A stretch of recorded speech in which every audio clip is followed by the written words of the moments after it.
اعوذ باللہ من الشیطان الرجیم بسم اللہ الرحمن الرحیم الحمد للہ رب العالمین بارئ الخلائق اجمعین باعث الانبیاء والمرسلین ثم الصلاة والسلام والتحیۃ والاکرام على افضل الموجودات العبد المؤید الرسول المسدد المصطفى الأمجد والمحمود الأحمد سيدنا ونبينا وحبيب قلوبنا والشفيع ذنوبنا صاحب الوقار والسكينة المدفون بأرض المدينة أبي القاسم محمد اللهم صل على محمد وآله الطيبين الطاهرين المعصومين المظلومين واللعنة الدائمة على أعدائهم أجمعين من الأولين والآخرين آمين يا رب العالمين.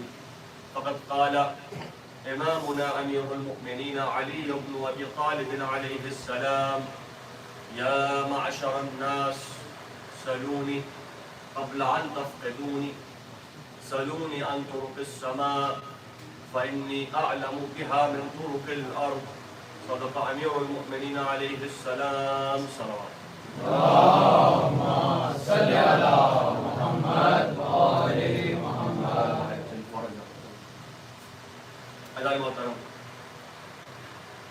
جس بات کا ہم نے آغاز کیا تھا وہ سلسلہ گفتگو تیسرے مرحلے میں داخل ہو چکا اور یہ تیسری مجلس ہے.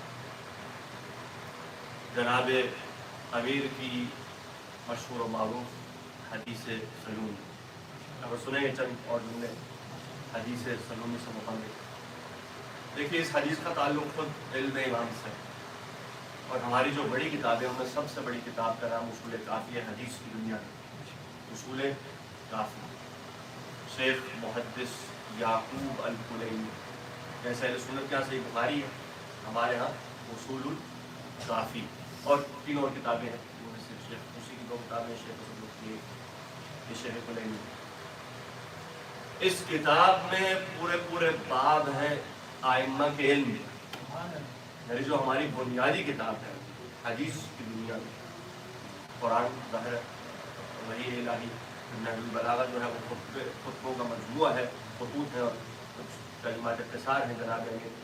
لیکن حدیث کی دنیا میں جو ہماری سب سے بڑی اور بنیادی کتاب ہے وہ اصول کافی ہے، اور جو سب سے بنیادی کتاب ہے اس کتاب میں ابواب ہیں، 300 سے زیادہ روایات ہیں ائمہ اہل بیت کے علم، کہ یہ کیسا علم ہے، اس علم کی نوعیت کیا ہے، یہ کیسے خدا کے علم سے متصل ہوتا ہے، یہ کیسے ان پہ نازل ہوتا ہے، آخر ائمہ اہل بیت کا علم ہے کیا. جب کوئی شخص یہ کہہ رہا ہے کہ سلونی قبل ان تفقدونی، پوچھو مجھ سے، پھر کبھی اشارہ کر کے وہ ذات کہتی ہے کہ ھذا لعاب رسول اللہ، پھر میرے مولا کہتے ہیں واللہ زقنی رسول اللہ علما زقا زقا، کہ اللہ کے نبی نے مجھے میرے سینے میں ایسے علم بھرا ہے کہ جیسے کوئی پرندہ اپنے جو بچوں کے منہ میں دانہ بھرتا ہے. زقنی رسول اللہ علما زقا زقا. اور یہ مثال کیوں دی؟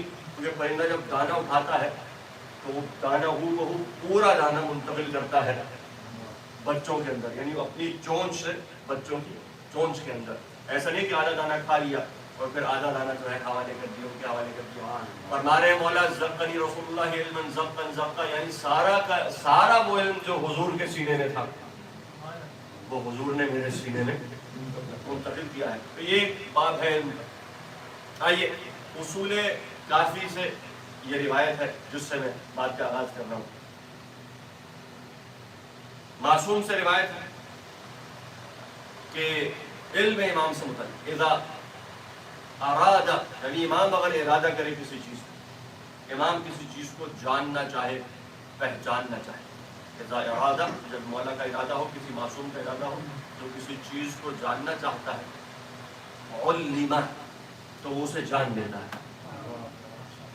مولا بس ارادہ، معصوم بس ارادہ کرے، ان يعلم شيئا علمه، اگر معصوم کا ارادہ ہو کہ بس میں اس چیز کو جاننا چاہتا ہوں، میں اس چیز کو سمجھنا چاہتا ہوں، تو وہ عطائے الہی سے اس چیز کو جان لیتا ہے۔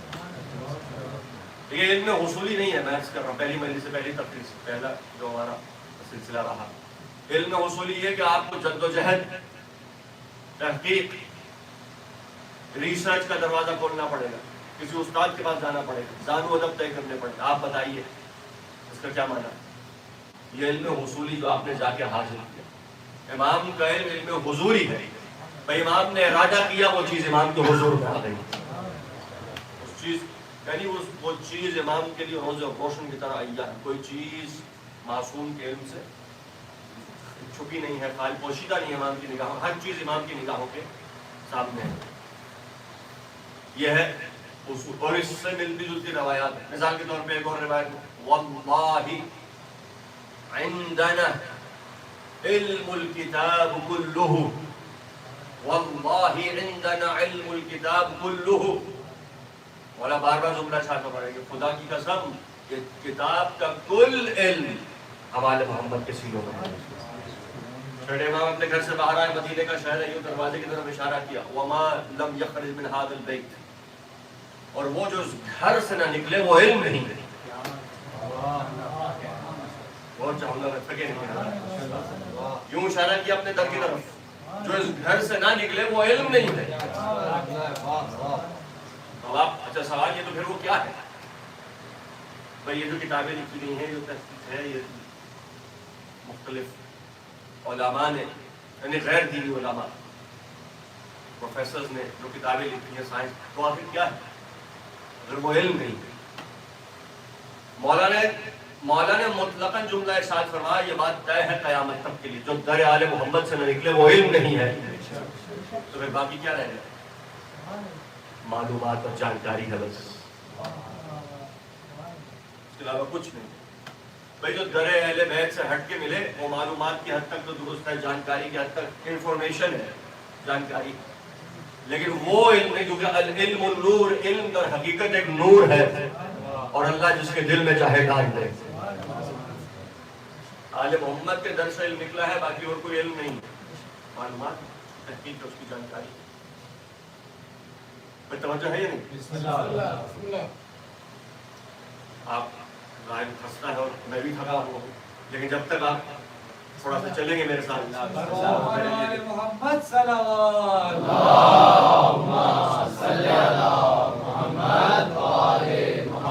ٹائم تو ہے میرے پاس، میں چہرے دیکھ کے پڑھوں گا جب آپ تھک جائیں گے۔ اچھا ایک اور بات ہے کہ جو مجمع ہوتا ہے نا، مجمعے کے چہروں پہ جو آثار ہوتے ہیں اس کا اثر خطیب پہ ڈائریکٹ ہوتا ہے، تو یہ بھی انشاءاللہ آپ کے لیے ایک نقطہ ہے کہ جب مجمع بالکل فریش ہو تو خطیب بھی بالکل اس تازگی کا احساس کرتا ہے، اور اگر مجمع تھک جائے تو پھر خطیب کے بھی بہرحال وہ آثار جو مرتب ہوتے ہیں۔ تو انشاءاللہ تھوڑا سا مسکرائیں گے تاکہ میرے لیے پڑھنے میں آسانی ہو۔ درود پڑھیے محمد وآل محمد۔ اللہم صلی علی محمد وآل محمد۔ نعرہ حیدری، اور محمد وآل محمد بلندتر صلوات۔ اللہم صلی علی محمد وآل محمد۔ بھئی آپ فرش اعزاز میں تشریف فرمائیے، بہت بڑی نعمت ہے۔ آپ نے مرثیہ پڑھا، آپ نے نوحہ پڑھا، آپ نے قصیدہ پڑھا، یہ کوئی چھوٹی بات نہیں، یہ نعمت ہے۔ آپ کو چنا گیا تو آپ یہاں جائے، ورنہ بہت سے حضرات دیکھا یا نہیں، پھر جن کا نام تھا شہزادی کی فہرست میں وہ آ گئے، اب آ گئے ہیں تو اس نعمت کا فائدہ، یہ نعمت ضائع نہ جائے، اس کا فائدہ اٹھائیں، کیونکہ ایک بہت بڑے عالم کا قول ہے، انہوں نے اپنے بیٹے سے کہا تھا مرتے وقت کہ میں تمہیں عاق کر دوں گا اگر میرے بعد تم نے گھر میں مجلس سے امام حسین کا سلسلہ جاری نہ رکھا۔ اور اس کے بعد وصیت میں جملہ لکھا، بیٹا اگر تم میں اتنا دم ہے نا، اتنی طاقت ہے کہ تم روٹی توڑ کے چبا سکتے، کتنی طاقت چلتی ہے، بندہ بالکل اپاہج ہو نا، لیٹا بھی ہو، اس کے منہ میں آپ نوالا ڈال دیں وہ چبا لے گا۔ جب تک اتنی طاقت ہے کہ روٹی کا لقمہ ایک نوالا تم چبا لو، تب تک گھر میں مجلس حسین کا انتظام کرنا ہے، ورنہ مرنے کے بعد تمہیں آپ والدین مرنے کے بعد بھی آپ کر سکتے ہیں وصیت کے تحت، ورنہ مرنے کے بعد میں تجھے آپ کر دوں گا۔ یہ مجلس بہت بڑی چیز ہے. گھروں میں مجلسوں کا انتظام آل رسول نے کی. امام رضا کے گھر میں مجلس ہوئی, امام صادق کے گھر میں مجلس ہوئی, دیگر ائمہ کے گھر میں مجلس ہوتی رہی ہیں. امام سجاد جناب زینب کبریٰ ام البنین مدینے کے بعد جب مدینے میں جب واپس لوٹے ہیں اہل حرم, یہ مجلسوں کا سلسلہ وہاں سے شروع ہوا ہے. اور آج دیکھیے ماشاءاللہ ان کے چاہنے والوں کے گھروں میں مجلسیں ہو رہی ہیں. بہت بڑی نعمت. تو میں عرض کر رہا تھا حضور, علم امام جس چیز کو جاننا چاہے, پہچاننا چاہے, وہ چیز اس کی بارگاہ میں موجود ہے, کوئی چیز اس کے لیے چھپی ہوئی نہیں ہے. آئیے قرآن کی آیات آپ کی خدمت تہدیہ کرو. ولا رطب, بسم اللہ الرحمن الرحیم, ولا رطب ولا یابس الا فی کتاب مبین. کوئی خشک و تر نہیں ہے مگر یہ کہ اللہ نے اس چیز کا علم کتاب مبین میں رکھا. مجھے علم علوی سے متصل ہونا ہے ذرا میرے سامنے. کوئی خشک و تر نہیں مگر یہ کہ اللہ نے اس کا علم کتاب مبین میں رکھا. خود کتاب کو کہا گیا, قرآن کا ایک قرآنی نام ہے تبیانا لکل شیء. ہر چیز کا بیان ہے اس کتاب میں. کوئی خشک و تر نہیں مگر یہ کہ کتاب مبین میں ہے. ہر چیز کا بیان اس کتاب میں ہے. وما من غائب ہے, وما من غائبۃ فی السماء والارض الا فی کتاب مبین. زمین و آسمان میں کوئی چھپی کوئی پوشیدہ شے نہیں ہے مگر یہ کہ اس کا علم بھی کتاب مبین میں ہے. اب آیت کا تفسیر قرآن بالقرآن, آیت کو آیت سے جوڑیے. کوئی خشک و تر نہیں. دنیا میں دو ہی چیزیں, یا خشک یا تر. وہ جو سی لیول سے اوپر ہیں, وہ جو سی لیول کے نیچے ہیں. بالکل آپ کہیں گے پانی کے نیچے ہیں, اور وہ جو پانی سے باہر ہے, پانی سے اوپر ہے. اس لیے سی لیول بہرحال ایک اہم چیز ہے. جو اوپر ہے جو وہ خشک ہے, جو نیچے ہے وہ تر ہے. اور ہر چیز دو چیزوں میں تقسیم ہوتی ہے, اور کوئی خشک و تر نہیں مگر یہ کہ کتاب مبین میں ہے. آسمان میں وما من غائبۃ فی السماء والارض, سما یعنی آسمان اور زمین میں کوئی ایسے پوشیدہ چیز نہیں. بھائی ایک تو چیز ہوتی ہے کہ چھوٹی, ایک چیز تو ظاہر ہے سامنے ہے, لیکن کچھ چیزیں ہیں جو پوشیدہ ہیں. پروردگار ارشاد فرمایا ہے کوئی پوشیدہ شے بھی نہیں ہے مگر یہ کہ اس کا علم کتاب مبین میں ہے. اور خود کتاب مبین تبیانا لکل شیء ہے, اس میں ہر چیز کا بیان ہے. پھر سورہ یاسین میں ارشاد ہوا وَكُلَّ شَيْءٍ أَحْصَيْنَاهُ فِي إِمَامٍ مُبِينٍ. جہاں کتاب مبین آیت بدلی, انداز بدلا, اللہ کا لہجہ بدلا, کہا آپ نے کتاب مبین نہیں, اب امام مبین کا تذکرہ ہے. تو ایک بات تو طے ہو گئی, جو امامت کو نہیں مانتے, ایک بات تو طے ہو گئی کہ کتاب مبین اور ہے, امام مبین اور ہے. آپ کو یہ نہ کہ امام مبین سے مراد کتاب ہے. بھائی اگر کتاب ہوتی تو وہ تذکرہ ہو گیا, کتاب مبین کتاب مبین کتاب مبین. یہاں کتاب مبین ہے یا امام مبین ہے, کیونکہ بعض مفسرین نے یہ لکھا کہ یہاں امام مبین سے مراد بھی کتاب ہے. بھائی یہ کیسے ہو سکتا ہے جب اللہ نے ہمارے کہہ دیا کتاب مبین کتاب مبین کتاب مبین, پھر وہی مبین کا لفظ ہے لیکن کتاب کی جگہ امام ہے. تو کتاب اور ہے, امام اور ہے. آئیے روایت ہے جناب عمار سے, امام مبین ذہن میں رکھیں. جناب عمار یاسر کہتے ہیں کہ اپنے مولا جناب امیر کے ساتھ جنگ کی جانب بڑھتے ہوئے ہم ایسی وادی سے گزرے جو چونٹیوں سے پر تھی. اس قدر چونٹیاں تھی کہ مجھے تعجب ہوا یہاں سے گزریں گے کیسے. اور میں نے کہا یا امیر المؤمنین یا سیدی یا مولا, یا میرے مولا, میرے آقا, کیا دنیا میں کوئی ایسا ہے جو ان چونٹیوں کی تعداد کو معلوم رکھتا ہوں, جس کے پاس ان چونٹیوں کی تعداد کا علم ہو. نرس کی پہلی تقریر میں ایک عالم ہے اور ایک معلوم ہے. عالم وہ, یہ فلسفے کی طرح, عالم وہ جو کسی چیز کا علم رکھتا ہے. بھائی اگر آپ کسی چیز میں ماہر ہیں, آپ اس شے کے عالم ہیں, اور جس چیز میں ماہر ہیں وہ چیز آپ کے لیے معلوم ہے, مجہول نہیں ہے. عمار کہتے ہیں یا امیر المؤمنین, دنیا میں کوئی ایسی ذات ہے جس کے سینے میں ان تمام چونٹیوں کی تعداد کا علم ہو. اب عمار نے سوال کیا تو کس سے کیا؟ میرے مولا فرماتے ہیں اے عمار, میں ایک ایسی ذات کو جانتا ہوں جو چونٹیوں کی تعداد بھی جانتا ہے اور یہ بھی جانتا ہے ان میں کتنے نر ہیں کتنے مادہ ہیں.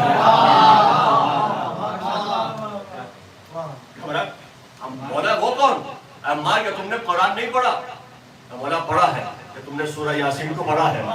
کا پڑھا ہے، اس آیت کو پڑھا وَكُلَّ شَيْءٍ أَحْصَيْنَاهُ فِي إِمَامٍ مُبِينٍ، یعنی ہم نے ہر شے، اچھا یہ کل شے پہ اس کو انڈر لائن کیجئے، کل شے، جب اللہ یہ کہے ہر شے تو ہر شے، وہ اور بات ہے کہ میں نے یہ کیا صبح کی مجلس میں، ایک شے ہے ایک شخص ہے، اشیاء اور اشخاص، لیکن شے میں اشخاص بھی داخل ہیں، شے میں ہر چیز ہے، شخص میں شے نہیں ہے لیکن شے میں شخص ہے. کچھ کہنا چاہ رہا ہوں باریکی ہے اگر آپ میرا سمجھا، یعنی کل شے، ہم نے ہر شے کے علم کا احساء امام مبین میں کیا، اور میرے مولا فرماتے ہیں یا عمار وانا ذالک الامام المبین. نعرہ حیدری. بھائی جب یہ آیت اتری نا، یہ جب آیت اتری تو ایک صاحب کھڑے ہو گئے، حضور بزم رسالت میں مختلف شخصیات موجود تھیں، کچھ ایسی بھی تھی جو بزم میں تو تھیں لیکن رزم میں نہیں تھی، لیکن بزم پیغمبر میں بہرحال موجود ہے. ایک شخص کھڑا ہوا کہ یا رسول اللہ یہ کتاب مبین تو سمجھ میں آتا ہے، یہ امام مبین کیا ہے؟ تو پیغمبر خاموش ہے، آپ نے جواب دیا. اب جب وہ بیٹھے تو ایک اور صاحب کھڑے ہو گئے، آلا، دو بندے کھڑے ہوئے، دو. یا رسول اللہ ومن ہوا، یہ کون ہے امام مبین؟ کیا وہ توریت ہے؟ قال لا. کیا وہ انجیل ہے؟ قال لا. آخر وہ کیا ہے؟ پیغمبر. حضور خاموش، تب بیٹھ گئے. بھئی اسی اسنا میں بیٹھے بیٹھے ایک مرتبہ مسجد کا دروازہ کھلا، اور آپ کا اور میرا مولا اور سید السردار میرا مولا داخل ہوا. بھئی جس کا انتظار تھا میرے نبی کو وہ آ گیا. اب میرے نبی نے شاید تم دونوں کھڑے ہو جاؤ، جو سوال کیا تھا اب دوبارہ سوال کرو. بھئی پیغمبر بتانا بھی چاہتے تھے اور دکھانا بھی چاہتے تھے. پیغمبر نے کیا کہا کہ تم نے سوال، دوبارہ کھڑے ہو جاؤ اور دوبارہ سوال کرو پورے مجمع کے سامنے، مجمع پہ اصحاب کے درمیان کھڑے ہو جاؤ. دوبارہ اے اللہ کے نبی، اے حضور وہ آخر امام مبین ہے کیا؟ اے حضور نے یوں ابا، یوں پیغمبر اسلام ابا لیے ہوئے ہیں، دونوں ہاتھوں کو ابا سے نکالا، دونوں انگلیوں سے ایک مرتبہ علی کی طرف اشارہ کیا، کہا ھذا امام المبین.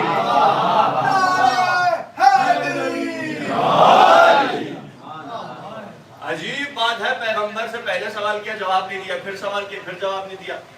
حضور بتانا یہ چاہ رہے تھے کہ اگر میں بتا دیتا دکھائے بغیر تو شاید وہ کہتے کوئی اور علی ہے. اب آپ فلسفہ سمجھے غدیر کا.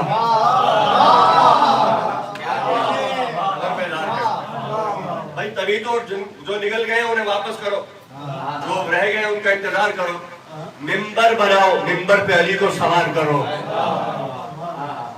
بھائی ورنہ خبر تو پہنچنی تھی نا، جو چلے گئے مدینے چلے گئے، پیچھے جا رہے ہو بتا دیں گے کہ جو یہاں سے گئے ہیں. اچھا حج کا یہ، حج کی خاصیت یہ ہے کہ جو حج کر کے آتا ہے نا سب اس سے ملتے ہیں. کیسا رہا سفر حج؟ حاجی صاحب کو سب ملتے ہیں. کیسا رہا سفر حج؟ کیسا رہا مقام مینا اور مقام صحیح اور مقام مطاف اور کعبہ اور حرم شریف اور سب پوچھتے ہیں سفر بخیر. اب اگر کسی کو سفر سے لوٹتے ہوئے تاخیر ہو جائے تو سب یہی پوچھیں گے کہ معاملہ کیا تھا؟ اگر کوئی سب خیریت تو تھی، کوئی معاملہ ہوا گڑبڑ ہوئی. اب اگر رکنے کا اور تاخیر کا ایک ہی سبب ہو اور وہ ہے علی کی ولایت، یعنی اگر پہنچنے والے بتا تو دیتے بھئی تم تو نکل گئے تھے، ہمیں حضور نے روک لیا، لیکن انہیں کہا نہیں وہ واپس آئیں گے اور ہم انتظار کریں گے جب تک وہ ہم سے ملحق نہ ہو جائے اور جب تک سارا ممبر سب آمادہ نہ ہو جائے. گرمی کی شدت، حضور نے کیا کرنا تھا؟ بھائی بتا دیتے. یعنی بتانا کافی نہیں ہے، ہاتھ بلند کر کے دکھانا بھی ہے. بتانا بھی ہے، دکھانا بھی ہے. بھائی جو سن نہیں سکتا وہ دیکھ لے، جو دیکھ نہیں سکتا وہ سن لے، اور جو حاضر ہے وہ غائب تک پہنچا دے. یعنی جس نے حج نہیں کیا وہ وہاں تک پہنچا دے کہ علی کی ولایت واجب ہے اور علی بس ایک ہے، وہ میرا بھائی ہے. اس لیے یہاں پہ میرے نبی نے انتظار کیا، دروازہ کھلا، علی داخل ہوئے کہ یہ ھذا امام المبین. اب حدیث ہے مفضل سے. یہ مفضل جو ہے یہ بہت سی حدیثوں کے راوی ہیں اور ائمہ کے اصحاب میں شاگردان امام میں سے. چھٹے امام سے روایت کرتے ہیں اے مفضل کیا تم نے محمد، علی، فاطمہ، حسن اور حسین کیا تم نے انہیں ویسے جانا ہے جیسے انہیں جاننے کا حق ہے؟ اب عقیدہ کیا رکھو؟ آل محمد، صادق آل محمد بتا رہے ہیں یہ عقیدہ رکھو. اے مفضل کیا تم نے انہیں ویسے جانا ہے جیسے انہیں جاننے کا حق ہے؟ بولا آپ بتائیے انہیں کیسے جاننا چاہیے؟ مفضل جان لو کہ یہ وہ ہستیاں ہیں، یہ وہ شخصیات ہیں جو خدا کی تمام تر مخلوقات کو جانتی ہیں. تو اور چاہوں گا کہ مجھے یہاں سے متصل ہونا ہے زیارت جامعہ کے جملے سے. یہ وہ ہستیاں ہیں جو تمام مخلوق کے خدا کو جانتی ہیں، وہ چاہے جن میں سے ہوں یا انس میں سے، چاہے حجر ہوں یا شجر ہوں، چاہے جو بھی ہو. بولا مطلب مولا فرماتے سنو، پہاڑوں کا وزن کتنا ہے یہ جانتے ہیں، ریت کے ذرات کتنے ہیں یہ جانتے ہیں، نہروں میں، سمندروں میں، چشموں میں پانی کتنا ہے یہ جانتے ہیں. اے مفضل یہ عقیدہ رکھو ان سے متعلق، اور جس نے یہ عقیدہ رکھا پھر وہ مومن کہلاتا ہے. علم پہاڑوں کا وزن کتنا یہ جانتا ہے. کوئی شخص پلک نہیں چھپکتا مگر یہ جانتے ہیں. بھئی کسی دور دراز کسی علاقے میں کسی درخت سے پتا نہیں گرتا مگر یہ جانتے ہیں. کوئی پرندہ پر نہیں مارتا یہ جانتے ہیں. یہ عقیدہ رکھو. اس جملے سے ادھر روک کے ذرا کسی کی سپورٹ میں زیارت جامعہ کا جملہ ہے جو میرے مولا امام علی نقی ہادی علیہ السلام سے.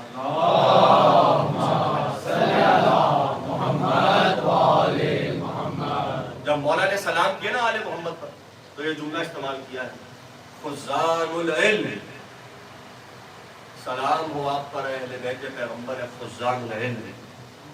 خزان جمع ہے خزانے، اے علم کے خزانوں آپ پر سلام ہو. آپ پر جو خزان اس مقام اس محل کو کہا جاتا ہے جہاں پہ علم کسی چیز کی نگہداری کی جائے، حفاظت کی جائے، کسی چیز کا ذخیرہ کیا جائے.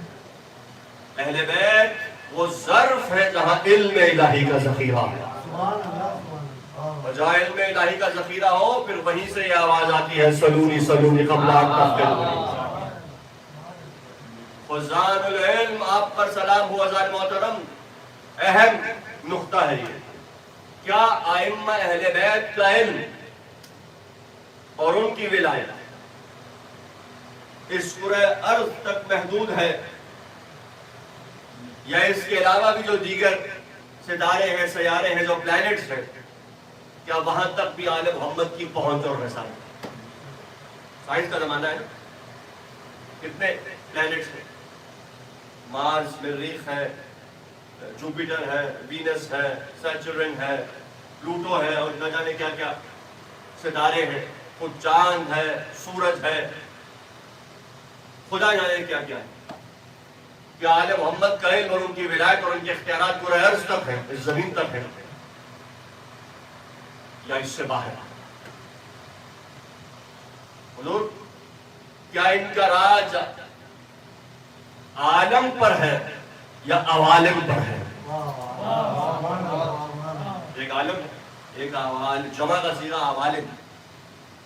میں مجھے نہیں پتا، میں بس اتنا جانتا ہوں جو یہاں کھڑا ہو کے سورج پلٹا سکتا ہے.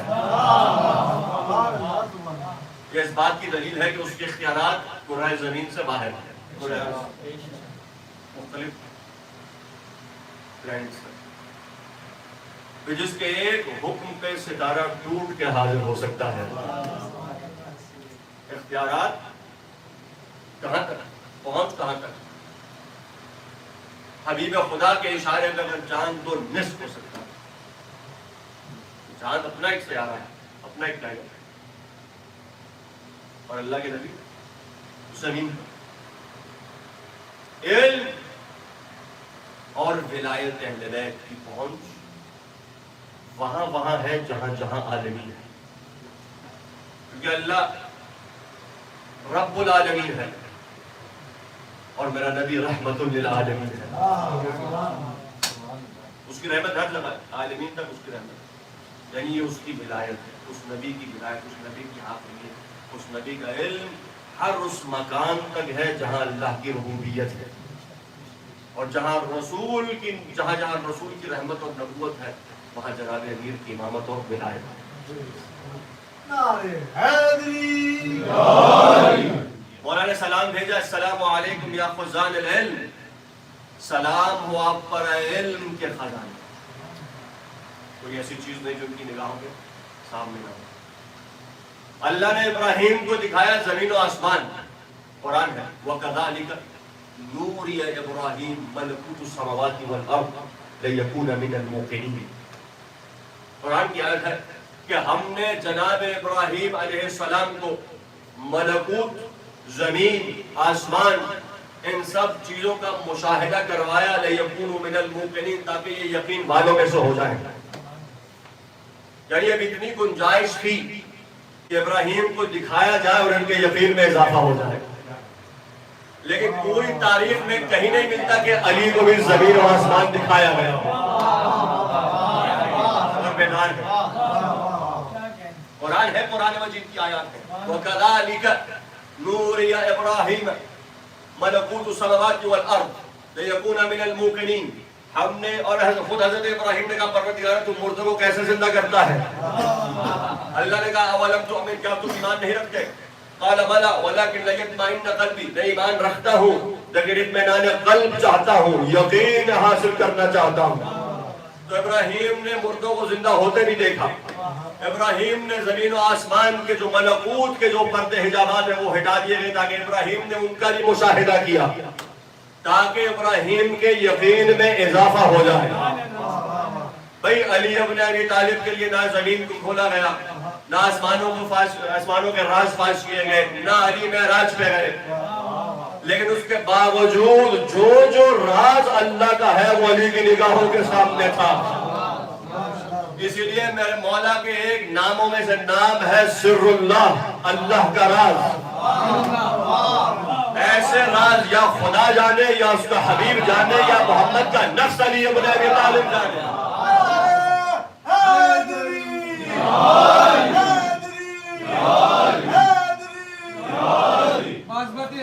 بلند تر صلوات۔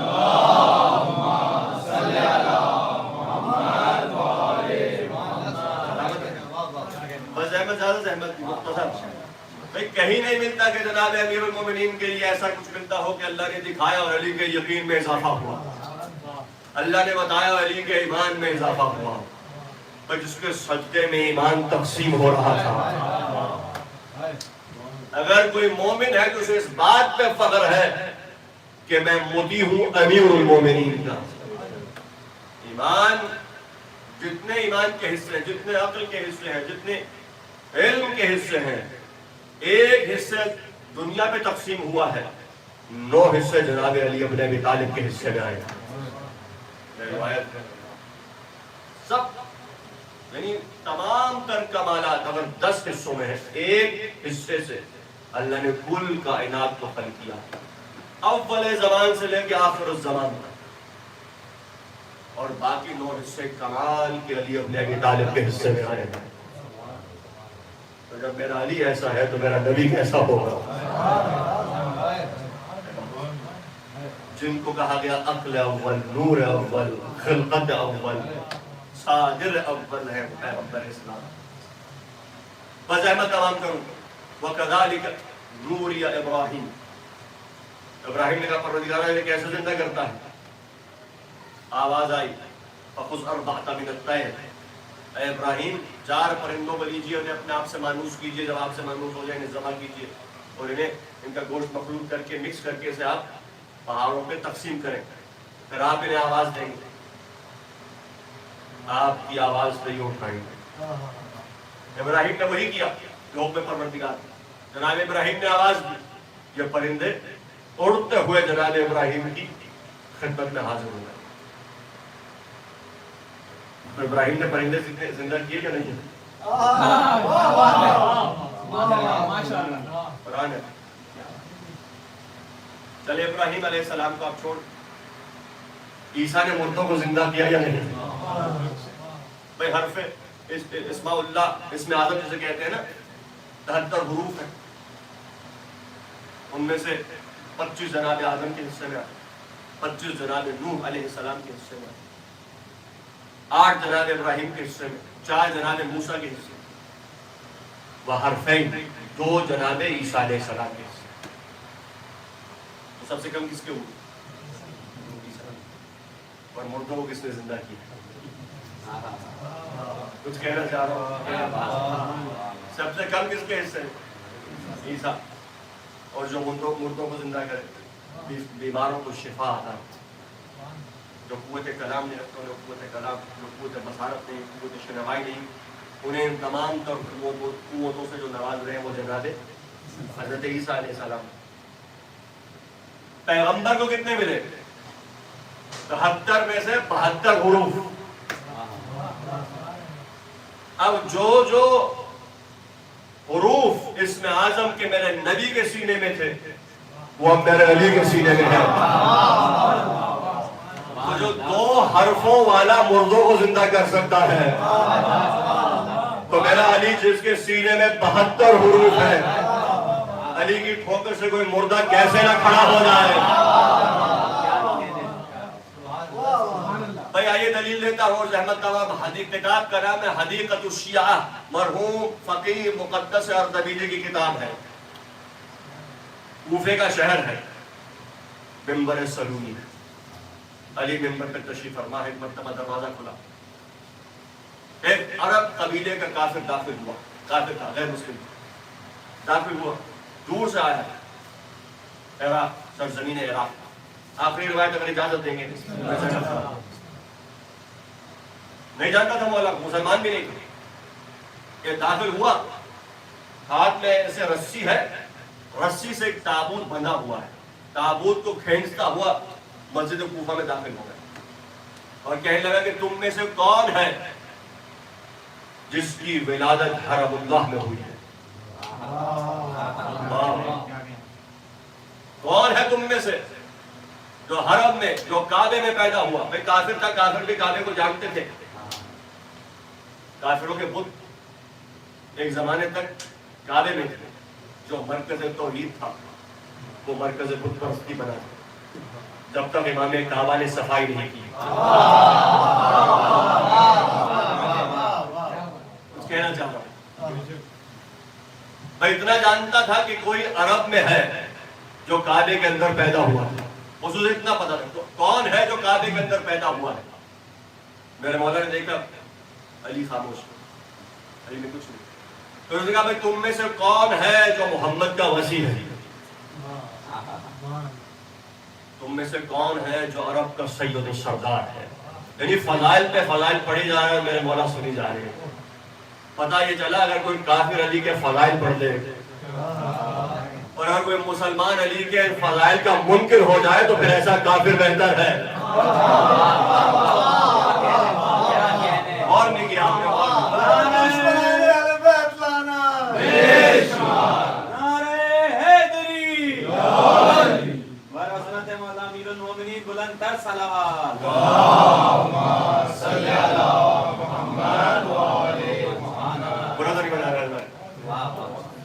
حدیقۃ الشیعہ مقدس اردبیلی مرحوم، بہت بڑا نام جناب مقدس اردبیلی،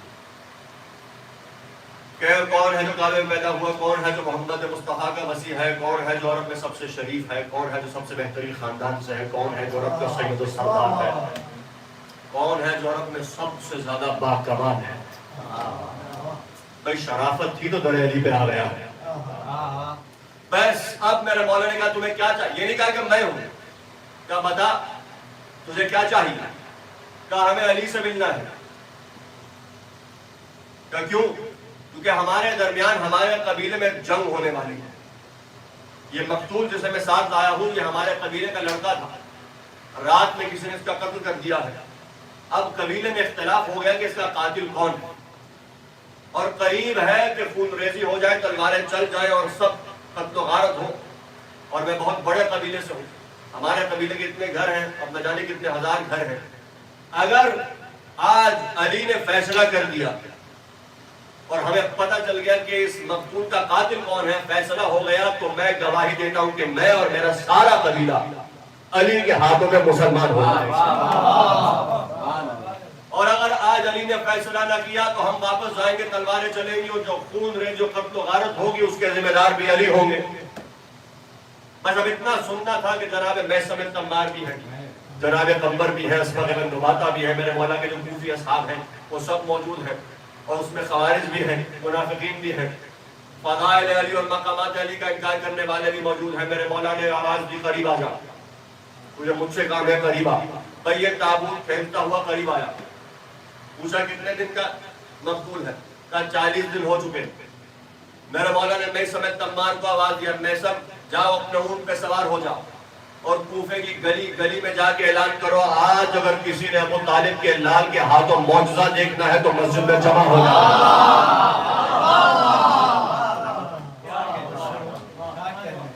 بس ہے نا تمام، آج اگر کسی نے علی کے ہاتھوں سے معجزہ دیکھنا ہے تو مسجد کوفہ میں جمع ہو جائے۔ بس جناب میثم تمار چلے ہیں وہاں سے، گلی گلی اعلان ہوا کہ کوفے والوں جمع ہو جاؤ، کوفے والوں مسجد کوفہ میں جمع ہو جاؤ۔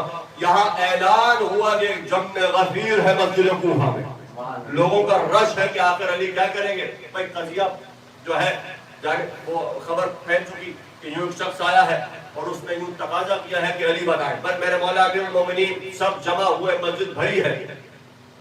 ابو طالب کا لال سامنے آیا، تابوت کو میرے سامنے رکھو، ایک لاش ہے۔ میرے مولا نے پوچھا کتنے دن، کہا 40 دن۔ میرے مولا فرماتے ہیں کہ میں تمہیں بتا دیتا ہوں کہ اس کا قاتل کون ہے، اور بعد میں تصدیق جو خود کرے گا۔ بھائی اگر مولا اسے اٹھا دیتے اور وہ کہتا اس میں بھی فضیلت تھی، لیکن علی اٹھانے سے پہلے خود بتا رہے ہیں، بعد میں تصدیق مقتول سے کروائیں گے، اس میں کیا ہی بات ہے۔ میرے مولا نے کہا اے عرب سن، اس لڑکے کا قاتل اس کا چچا ہے، اسے چچا کی بیٹی سے محبت ہو گئی اور غیرت کے نام پہ چچا نے بھتیجے کا قتل کر دیا۔ تو قاتل میں تجھے بتا رہا ہوں چاچا ہے۔ علی تابوت کے سامنے اپنا ہاتھ بلند کیا، جو ہاتھ غدیر نے اٹھا اور ایک جملہ کہا، پروردگارا کیا تجھے وہ یاد ہے بنی اسرائیل کا وہ قصہ جس کا تذکرہ قرآن میں، جناب موسیٰ کے پاس یوں ایک کیس آیا کہ یہ مقتول ہے، اس کا قاتل کون؟ تو موسیٰ نے کیا کہا حضرت موسیٰ نے، اور قرآن کی آیات اس میں آپ جا کے مطالعہ کر سکتے ہیں، سورہ بقرہ کی آیات ہے، جاؤ فلاں گائے ہے، گائے کا حصہ جو ہے کاٹ کے لاؤ، غالباً دم ہے یا کیا ہے وہ لے آؤ۔ موسیٰ نے اس دم کو جو ہے میت سے مس کیا، وہ میت ہو گئی، اس میں جان آیا۔ علی نے اپنے رب کو مخاطب کر کے جملہ کہا، پروردگارا تجھے بنی اسرائیل کی وہ گائے کی دم زیادہ عزیز ہے یا علی کا ہاتھ زیادہ عزیز ہے؟ تجھے وہ زیادہ عزیز ہے بنی اسرائیل کی گائے یا علی کا ہاتھ زیادہ عزیز ہے؟ بس یہ کہہ کہ علی نے وہ ہاتھ اس مقتول کے سینے پہ مارا، اور جس ہاتھ کو ید اللہ کہا گیا، ید اللہ فوق ایدیہم، یعنی علی نے اللہ کا ہاتھ اس کے سینے پہ مار دیا۔ ید اللہ فوق، اللہ کا ہاتھ تمام ہاتھوں کے اوپر فوقیت رکھتا ہے۔ علی نے ہاتھ اس کے سینے پہ مارا اور کہا قم، کھڑا ہو جا بے نظر ربک۔ ایک مرتبہ آنکھیں کھلی اور یہ کہتا ہوا کھڑا ہوا، السلام علیکہ یا امیر المؤمنین۔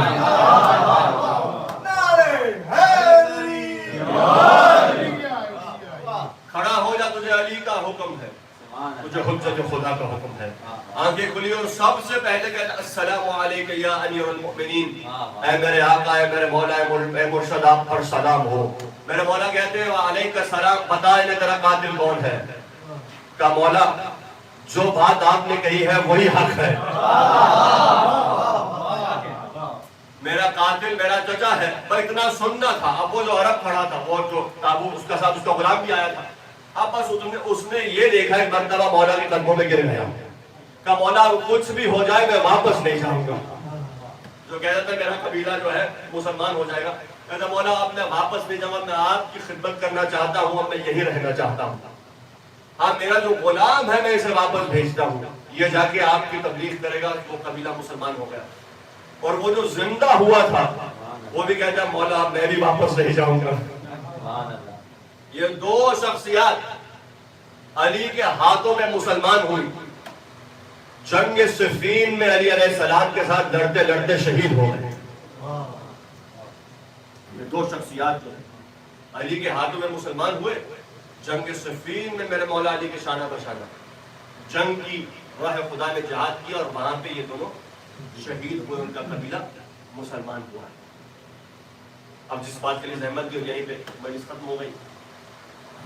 حضور جس سینے میں 72 حروف ہو اس سینے میں کتنا علم بھرا ہوگا. اس لیے میرے مولا فرماتے ہیں اس سینے میں علم بھرا ہوا ہے. اس سینے میں علم کا سمندر ہے. اس سینے میں وہ علم ہے کہ جو حضور نے میرے سینے میں رکھا ہے، ڈالا ہے. زقنی رسول اللہ علما زقا زقا. جس کے اختیارات ایسے، جس کے مقامات ایسے. آج اگر وہ سینہ تلاش کرنا ہے تو وہ سینہ فرزند حسن عسکری کا. وہ علم، وہی ولایت، وہی مقام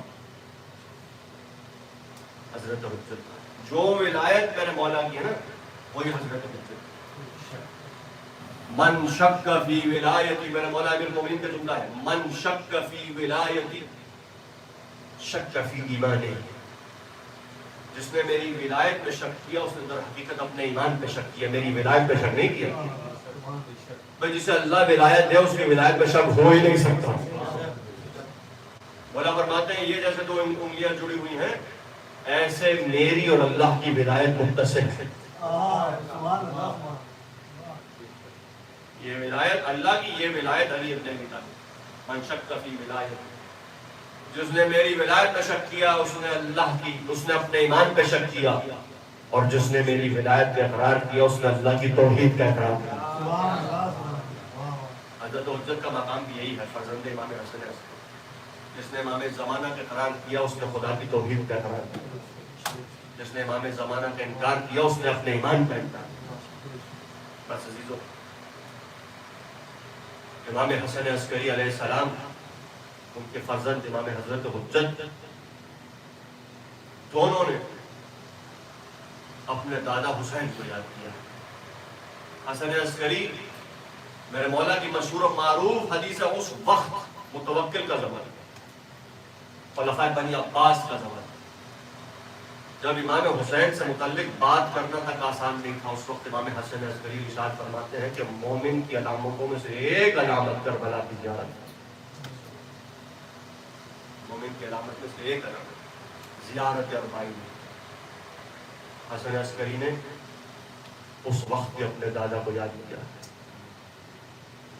اور میرے مولا صاحب الزمان میں زیارت ناہیہ میں اپنے مظلوم جد کو سلام کیا. بس زیارت ناہیہ کا مطالعہ ضرور کیجیے. اس میں امام زمانہ نے اپنے دادا حسین کے مسائل بیان کیے. رو رو کے مولا نے مسائل پڑھے. سنیں گے تم؟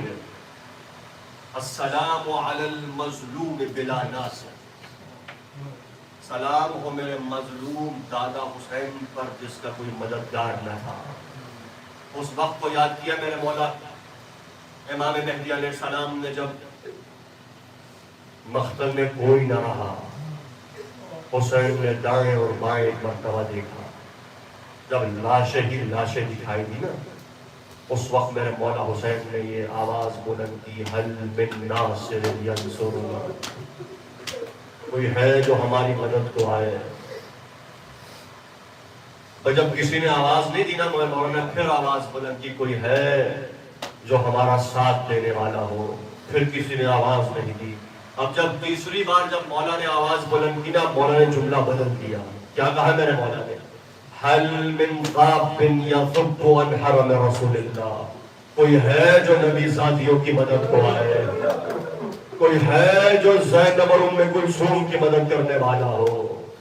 اس وقت کو پھر کسی نے جواب نہیں دیا۔ بس عزاداروں، اس وقت کو یاد کر کے امام زمانہ بھی آج گریا کرتے ہیں، السلام علی المظلوم بلا ناصر۔ پھر میرے مولا کا جملہ ہے، السلام علی رأس المرفوع، سلام ہو اس سر پر جسے نوک نیزہ پر اٹھایا گیا۔ پھر میرے مولا کہتے ہیں، سلام ہو ان خشک ہونٹوں پر جو پیاس کی شدت سے پھٹے ہوئے تھے۔